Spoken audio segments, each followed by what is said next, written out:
ಖಂಡಿತ ಎಂತವ್ರಿಗಾದ್ರೂ ಕೂಡ ಕೋಪ ಬಂದೇ ಬರುತ್ತೆ. ಮಹಾರಾಷ್ಟ್ರ ಬೆಳಗುಂದಿ ಅವರು ಕೂಡ ಕೋಪ ಮಾಡ್ಕೊಂಡಿದ್ದಾರೆ ಈ ಒಂದು ವಿಚಾರದಲ್ಲಿ. ಮತ್ತೆ ಕಂಪ್ಲೀಟ್ ಇವರದ್ದೇ ಸುದ್ದಿ ಆಗ್ಬಿಟ್ಟಿದೆ. ಎಲ್ಲೇ ನೋಡಿದ್ರು ಯಾವ ಒಂದು ಟಿವಿಲಿ ನೋಡಿದ್ರು ಮುಕ್ಲಪ್ಪನ ಒಂದು ವಿಚಾರ. ಮುಕ್ಲಪ್ಪ ಈ ರೀತಿ ಒಂದು ಕದ್ದು ಮದುವೆ ಆಗಿರ್ಬೋದು, ನಕಲಿ ದಾಖಲೆಯನ್ನ ಕೊಟ್ಟು ಮದುವೆ ಆಗಿ ಈಗಾಗಲೇ ಒಂದು 2-3 ತಿಂಗಳಾಗೋಗಿರುವಂತದ್ದು ಎಲ್ಲವನ್ನೂ ಕೂಡ ನೋಡಿ ಮಹಾರಾಷ್ಟ್ರ ಕೂಡ ಕೋಪ ಬಂದಿದೆ.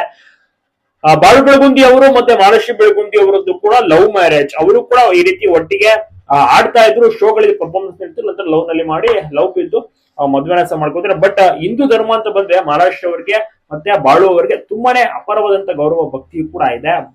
ಮುಕ್ಲಪ್ಪ ಅವರ ಕಾಮಿಡಿ ವಿಡಿಯೋಸ್ ಗಳನ್ನೆಲ್ಲ ಇಲ್ಲಿ ತನಕ ನೋಡ್ಕೊ ಬಂದಿದ್ದಾರೆ.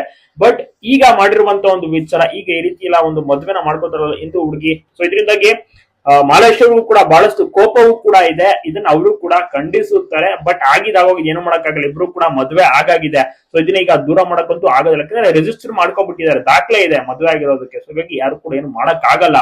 ಬಟ್ ಆದ್ರೆ ಇದನ್ನ ಖಂಡಿಸಿದ್ದಾರೆ ಮಹಾರಾಷ್ಟ್ರ ಬೆಳಗುಂದಿ ಅವರು. ಸೊ ಅದಕ್ಕೆ ಈಗ ದೂರನು ಕೂಡ ದಾಖಲಿಸ್ತಾರೆ. ತಂದೆ ತಾಯಿ ಗಾಯತ್ರಿ ಅವರ ತಂದೆ ತಾಯಿ ಗಾಯತ್ರಿ ಅವರು ನಮಗೆ ವಾಪಸ್ ಕಳ್ಸಿಕೊಡಿ, ಗಾಯತ್ರಿ ನಮ್ಮ ಮನೆಗೆ ಬರ್ಬೇಕು ಅಂತ ತಾಯಿ ದೂರನ್ನ ಕೊಟ್ಟಿದ್ದಾರೆ. ಇದನ್ನೆಲ್ಲ ನೋಡಿದ್ದಾರೆ ಮಹಾರಾಷ್ಟ್ರ ಅವರು. ಡೈಲಿ ತಿಳ್ಕೊತಾ ಇದ್ದಾರೆ ಮಾಹಿತಿಯನ್ನು, ನ್ಯೂಸ್ ಗಳಲ್ಲಿ ನೋಡ್ತಾ ಇದ್ದಾರೆ. ಅವ್ರಿಗೂ ಕೂಡ ಇವೆಲ್ಲವೂ ಕೂಡ ಯಾಕೆ ಮಿತಿ ಮೀರ್ತಾ ಇದೆಯಲ್ಲ ಅಂತ ಅವ್ರಿಗೂ ಕೂಡ ಅನಿಸೋಕೆ ಶುರು ಆಗ್ಬಿಟ್ಟಿದೆ. ಇದ್ರ ಬಗ್ಗೆ ನೀವೇನಂತೀರಾ? ನೀವು ಮುಕ್ಲಪ್ಪನಿಗೆ ಸಪೋರ್ಟ್ ಮಾಡ್ತೀರಾ? ಮುಕ್ಲಪ್ಪನ ಮದ್ವೆ ನಿಮ್ಗೂ ಕೂಡ ಇಷ್ಟ ಆಗಿರೋ ಕಮೆಂಟ್ ಮಾಡಿ.